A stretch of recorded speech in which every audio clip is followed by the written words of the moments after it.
百姓们、战士们，为了我们的家园，绝不允许放弃一丝希望。西岐这片土地是我们共同的家园，不仅属于我，你们每个人都是这里的主人。我们就算是死，也要战死在自己的土地上。西岐已经400年没有打过仗了，在过去，你们可以幸福的生活，无忧无虑地耕种自己的麦田。可是现在不一样，有人来践踏我们的土地，虐杀我的人民，此等暴行，我绝不容忍。我们虽然世代都是耕种的农民，但我们从不软弱。我们热爱和平，但绝不是任人宰割的羔羊。拿出我们的智慧和勇气，让商军看看我们的力量。只要我们拧成一股麻绳，团结抗敌，以军民同心如绳之力，必能勒断敌人的咽喉。游骑兵的兄弟们，你们在此战中至关重要，要做到敌进我退，敌驻我扰，敌疲我打，敌退我追，要发挥出我们灵活机动、傍身我土的优势，佯攻获敌，奇袭破阵。另外，我看见有众多将士都是家父生前的门生，我知道你们本是热爱和平、执笔修身之人。今日为了守护家园，披甲执戈，此等大义，天地可见。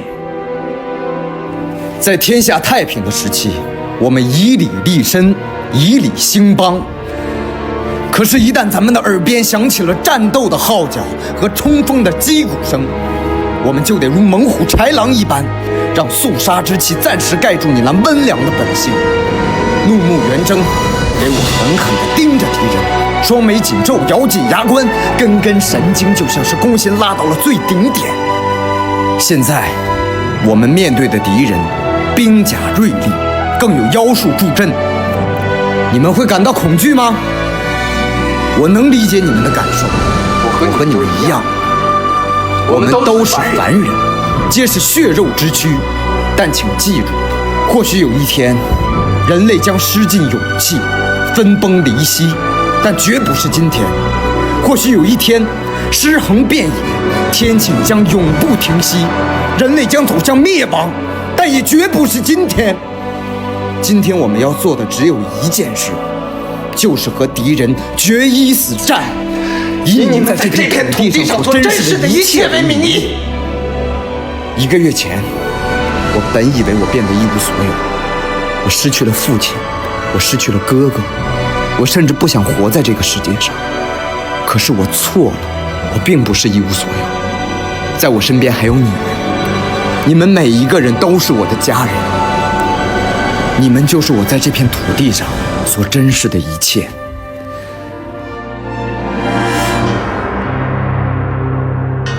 我已不是曾经那个遭人蒙蔽、受人操控的质子。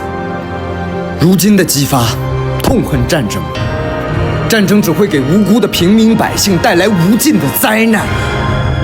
如今的战火烧到了我们的家园，我不得不战。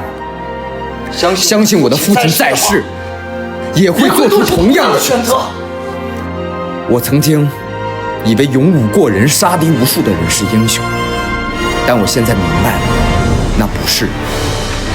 真正的英雄，不只是因为拥有强大的力量，而是因为有那颗保护弱者的怜悯之心。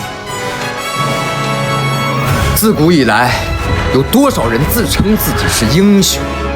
可他们又给人民带来了多少的苦难？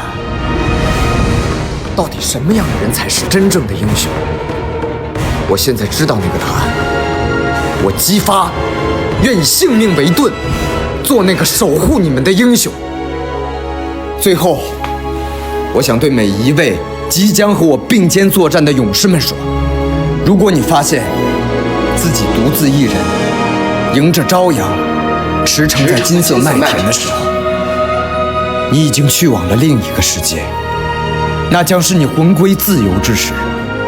纵然身死，但我们的壮举必将永刻山河，永被后人铭记。此刻，我在你们的眼中看见了誓死捍卫尊严的样子。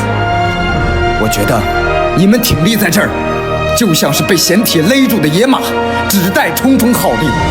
我将与你们共赴生死，但求此战之后，西岐麦香依旧，炊烟如昨。愿我们都能视死如归的出征，平安无恙的归来。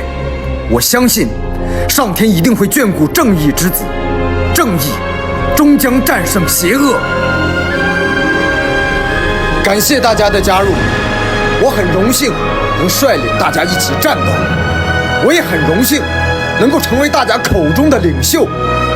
现在，我命令你们奋起反抗，西岐的勇士们，记住，敌人也许能夺我性命，但永远无法夺走西岐的血性与尊严。